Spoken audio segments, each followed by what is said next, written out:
how is it going on the set of a big fancy movie with fancy Reese Witherspoon and Will Ferrell and I think Fortune has a role in it, right? Fortune does. Yeah. Yummy Fortune was the one that said to me, Leanne, there's a piece of tape on the floor. Go stand on it and say your line. I didn't know anything. She helped me so much. I love my Fortune. Were you in the same scenes? We were, yes. We have to do a big stunt. Uh-huh. And her character is the one that causes the dock to collapse, and I'm on the dock. Okay.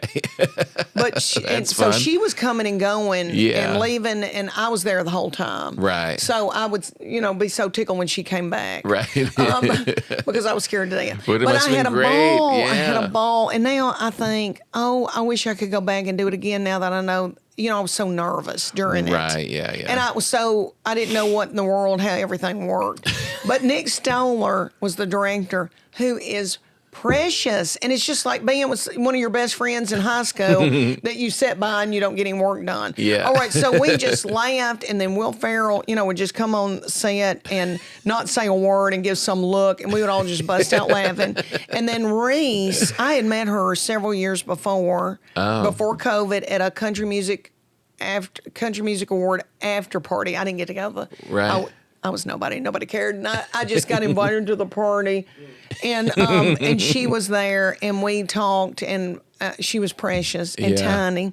Yeah. And I could have held her like a baby. And she did that for me. She got me that part.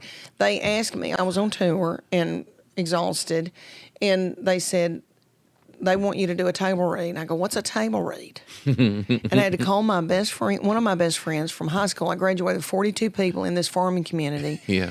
And we went to a little high school that had Future Farmers of America. It was not academic. There were a few classes to get you ready for college, but I didn't take those. And I took home ec because I wanted to learn how to make an omelet in a baked Alaska. And flirt. I was so busy, and I played sports. But I was so busy. I was busy. My hair, it took a lot for my hair, Tom. Right. Back then, I hot rolled. Yeah. And I had to boil those rollers in the morning, But it's a lot. But I had some of the most creative people in this little bitty country school.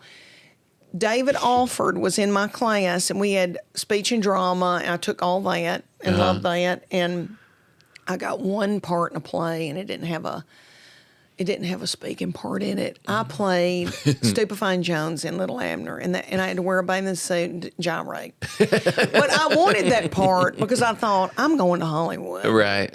You knew. And I knew. Yeah, I knew. Yeah. And I was like, I don't have to say anything. I'm going to gyrate in this bathing suit. And my little daddy, it's in the book, my little daddy said, you didn't have a line? I mean, and it scared him. I had a bathing suit on. And I thought, what? I'm dazzling. Yeah. But David Alford went on to Juilliard and is an actor and does a lot of theater. He's on Broadway, and he was in my class. Wow. And then I had these. He was also in a country music band. These 4 boys got a band together and cut an album, but then they all went to college and finished doing whatever they were going to do. But they were wonderful. And they were all theatrical. And we had this wonderful thing in high school. But anyway, I called David and I said, what's a table read?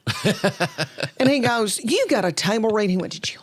Yeah, and here I've got he a knows. movie. Yeah. And he's like, oh, great, Leanne.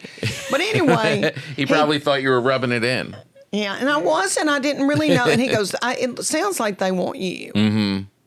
So just be you. So I went in the big table read. I'd never done anything like that, and it was so fun, but I was scared to death.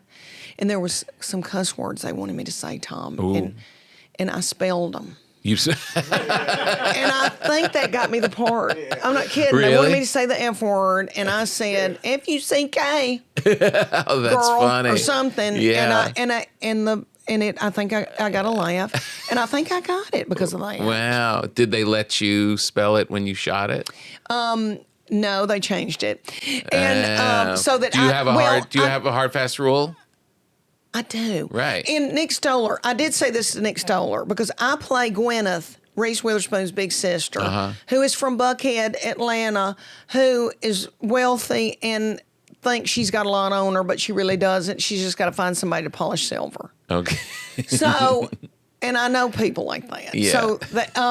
So I said to Nick, I go, Nick, because I had 4 children in the movie, and they were always around me. And I said, Nick, a woman in the South with 4 children would not talk like that. Right. And he goes, Leanne, we don't. You do that. Oh, so that's they were good. really good to me about all that. Yeah. So Now, there's a lot of language in this movie, but not me. But let me ask, would you, because you're clean like me,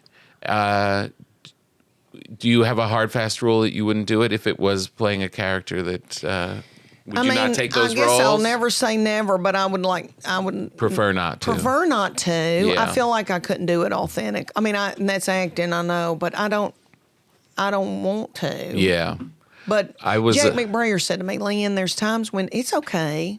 You do it. Yeah. But it feels, you know, and even in this Netflix series, I don't want anything. Yeah. Now other people, they write in a little, they pepper a tiny bit, but they know that it's not me. Yeah, exactly. Yeah. You don't talk like that. I'm a grandmother. You don't talk like that in your real life. So Right. why would you bring it into I'm a mama your stuff? and a grandmama. Yeah. I don't want to say anything that I don't want them to, go around and say.